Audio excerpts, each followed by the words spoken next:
Bonjour, c'est Sandrine, ravie de vous retrouver. Nous continuons donc notre série sur les révisions des verbes au futur, la conjugaison du futur de l'indicatif. Alors, dans le billet précédent, je vous présentais les cas généraux de formation du futur pour les verbes du premier groupe, verbes du deuxième groupe, certains verbes du troisième groupe, donc les verbes en ER, IR, pas tous les verbes en IR, mais une grande partie. Et je vous montre également comment on forme le futur avec les verbes en RE, les verbes comme prendre, rendre, attendre, vendre, peindre, éteindre. Souvenez-vous, ce sont les verbes qui perdent leur E de façon à se retrouver avec un radical en R et on rajoute les conjugaisons.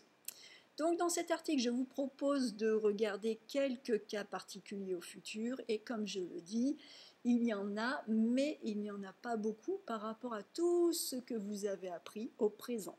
En français, la conjugaison la plus difficile en termes de mémorisation et d'apprentissage, c'est le présent, parce que c'est le présent qui a le plus d'exceptions.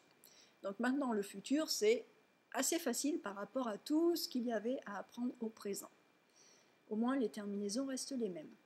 Alors, nous allons commencer avec le futur des verbes en ENIR. Alors, ce sont les verbes dont l'infinitif se termine par ENIR. Je vous donne des exemples. Venir, revenir, devenir, advenir, subvenir. Et il y a tous les verbes comme tenir, retenir, obtenir, détenir, contenir. Leur radical se transforme en yindre au futur. Donc, par exemple, le verbe venir, au futur, ça va nous donner je viendrai, tu viendras, il, elle, on viendra, nous viendrons, vous viendrez, il ou elle viendront. Tenir, ça va donner je tiendrai, tu tiendras, il ou elle, on tiendra, nous tiendrons, vous tiendrez, il ou elle tiendront.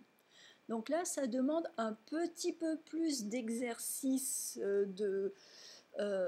d'ouverture des mâchoires, d'articulation et de phonétique, parce qu'il faut bien prononcer le I1, I1, ensuite le D ou le D avec le RE.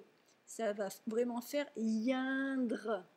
Je viendrai, je tiendrai, tu viendras, tu tiendras, il viendra, il tiendra, nous viendrons, nous tiendrons, vous viendrez, vous tiendrez, ils viendront, ils tiendront. D'accord? Donc on entend bien le yindre, on articule bien. Donc quelques autres verbes irréguliers. Donc là, avec ça, vous pouvez conjuguer tous ces verbes au futur.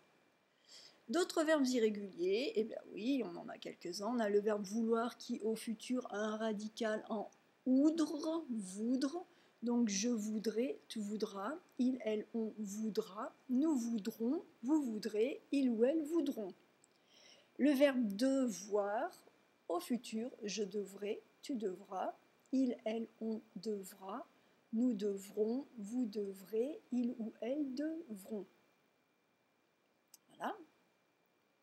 Nous avons le verbe pouvoir qui, au futur, on a ce V qui devient 2R, mais ça c'est une transformation à l'usage et probablement même à l'écriture, hein, parce qu'au début on avait je pourrais et puis je pourrais est devenu je pourrais, peut-être par faiblesse phonétique. Mais donc au futur maintenant nous avons je pourrais, tu pourras, il, elle, on pourra, nous pourrons, vous pourrez, il, elle pourront.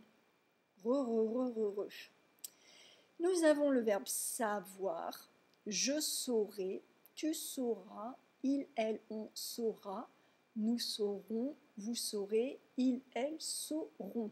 Savoir. Et puis nous avons les verbes avoir et être. Avoir, j'aurai, tu auras, il, elle, on aura, nous aurons, vous aurez, avec la liaison, hein, nous aurons, vous aurez, il, tiens, j'ai oublié une lettre, je vais la rajouter. Ils, elles auront. Être, je serai, tu seras, il, elle, on sera, nous serons, vous serez, ils, elles seront. Donc faites bien attention. En termes phonétiques, nous avons savoir, je saurai, avec un O, Et être, je serai. Savoir, tu sauras. Être, tu seras. Donc on a vraiment saura, sera. Saura, sera. Sauront, seront. Saurez, serez. Sauront, seront. D'accord? Donc faites bien attention parce que là, vous avez un changement de sens. Hein. Si vous ne prononcez pas correctement la distinction phonétique entre sauront et seront, ça pourrait poser des problèmes. Donc, O pour savoir, saurait, saura, saura, et E pour être, serait, sera, sera. D'accord? Et bien voilà pour ces exceptions. Donc je vous retrouve dans la prochaine vidéo pour un dernier petit billet sur les exceptions et après c'est promis, vous aurez fait le tour du futur.